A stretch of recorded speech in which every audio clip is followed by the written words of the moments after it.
Yes, Kenya. Tamu sana, tamu sana, tamu sana, yes. It has been a day full of drama. Earlier this morning at 8 a.m., Fred Matiangi presented himself for interrogations before the DCI. He was blocked from accessing the offices, but then later allowed in. And the interrogations took too long to appoint Kenyans thought and felt William Ruto's government had an intention of detaining Fred Matiangi. That forced Raila Odinga to rush to DCI offices, where he was also blocked from accessing the offices. As tension was building up, we are being told that DCI was now forced to release Matiangi, because it's coming out very clearly that they were getting instructions from above to block Raila, to detain Matiangi. Let's have a look at a short clip of how things went when Raila Odinga arrived at the DCI offices. The last instructions, I'm told you are not allowed. None of you will be allowed. Why? This is a public office. You want me to order these people to move in by force? This is a public office. How can they be allowed to see the direction? Just a minute. Consultation is an item. What kind of consultations? Look here. This is a public office. And I have a right to go inside. What law is that? Let's go back to the car. We'll have to talk to the people about this. If they want problems, they'll get problems. Shortly after that incident, Matiangi was released. In this video, I want us to dig deep into that story to understand exactly the games being played behind the scenes. If you are watching us but you have not yet subscribed, subscribe, give this video a like. If you look at the event that transpired today, it's very clear William Ruto's government has no concrete charge against Fred Matiangi. They are just trying to use the instruments of power to intimidate and to silence Fred Matiangi. That's something coming out very, very clearly. And all these things we are seeing, these are just political games and propaganda, most definitely by William Ruto, to settle scores with Fred Matiangi. That's the actual truth. Some weeks ago, rather some days ago, William Ruto and his team, the likes of Rigathi Gachagua, they were saying that Matiangi had fled. He sneaked out of the country. That's what William Ruto and his team, including Rigathi Gachagua, was saying. But now it's coming out very clearly that Matiangi was on some private visits outside. Upon now landing in the country, you are seeing clearly William Ruto and his team, they have got no charge to press against him. So all along they were just building all these stories to create some false narratives that Matiangi is a criminal, and when they target Matiangi, they are clearly targeting Uhuru Kenyatta. All these are just political games to attack Uhuru Kenyatta, or rather to aim their arsenals at Uhuru Kenyatta. Ruto and his team are afraid of approaching Uhuru Kenyatta directly, and they are equally afraid of approaching Raila Odinga directly. So they are finding the soft landing spot in Fred Matiangi.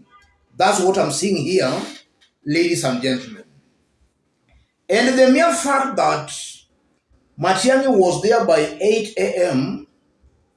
and about 10 hours later, he was still there. just confirms that William Ruto had an intention of detaining Matiangi.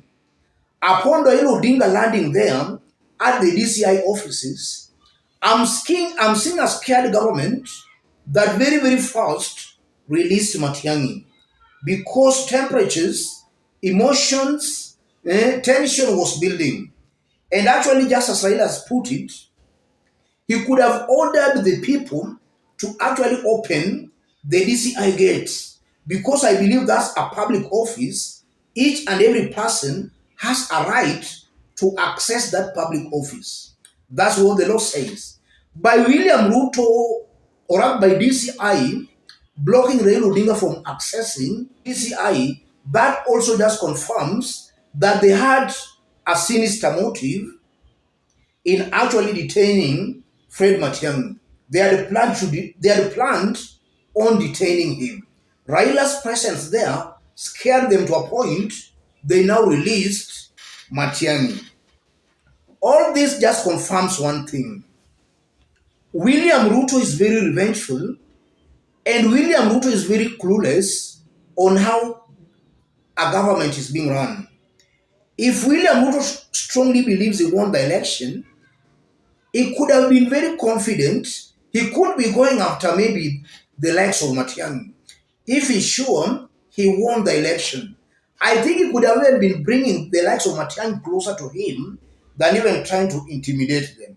That in one way also confirms Ruto might have not won the August election. So because of that guilt, he suffers what I can describe as paranoia. He's just afraid of the unknown.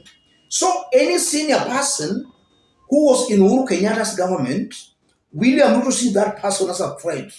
If you cannot join him forcefully, then he must go to some extreme lengths to make sure he intimidates and to threaten you. That's what is happening here. And as that was happening, we also saw the reinstatement of the sacked Meru University Vice Chancellor.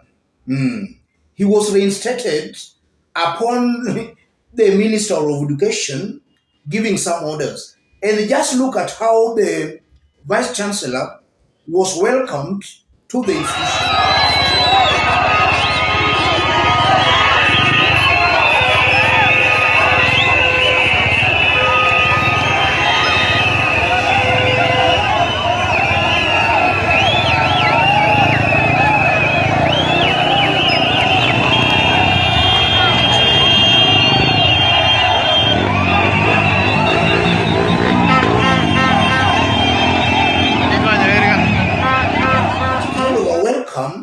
Also just confirms one thing. William Ruto's government is actually out of touch with the people. I'm very sure the sacking of that vice chancellor had the blessings of Kenya Kwanza's top hierarchy. It's something that might have been discussed at the topmost level of Kenya Kwanza government.